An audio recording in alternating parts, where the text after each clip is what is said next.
dito sa ating komunidad.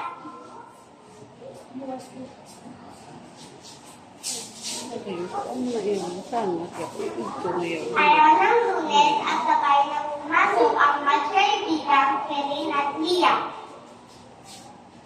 Bilisan mo na, Liam, at mupupuli na tayo sa paaralan. Tara, ako'y handa na.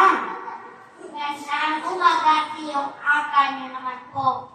Ganon talaga bilang magsasaka tungkulin kung magtanim ng palay at gulay para hindi magutom ang mga tao.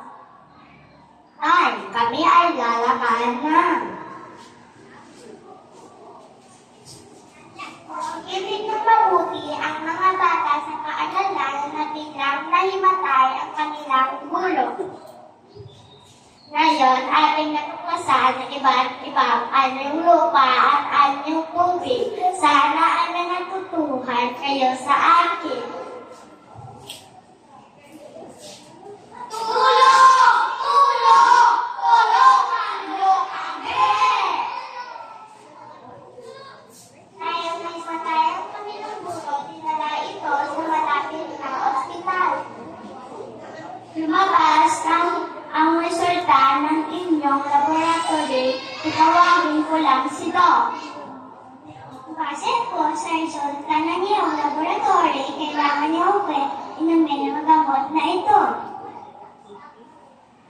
Sigurado ko yung tama ang nasa resita dahil daging ang pagaling po niyo ng aming hangad. Samantala, sa kabilang barangay ay may sunog. Tulong! Tulong! Tulungan niyo kami! Huwag kayong mag-alala. Nandito kami para tumulong. Lahat lumikas. Sumunod kayo sa akin. Kami na po ang bahalang pumatay ng ako.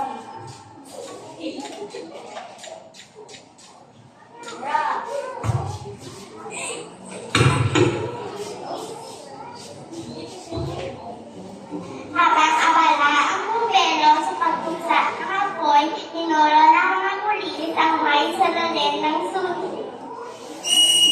Ayun! At mag-antatabas! Tara! Habulin natin! Huwag ka na pumakaswang dahil nungkulin namin ang mga pulis ang panadaling payapa ang ating komunidad. At dito nagtatapos ang aming maikling dula-dulaan. Conclusion, ang mga iba't ibang serbisyo sa ating komunidad gaya ng doktor, pulis, nurse, gulo at iba pa ay mahalaga dahil sila ang nagbibigay ng suporta sa iba't ibang aspeto ng buhay.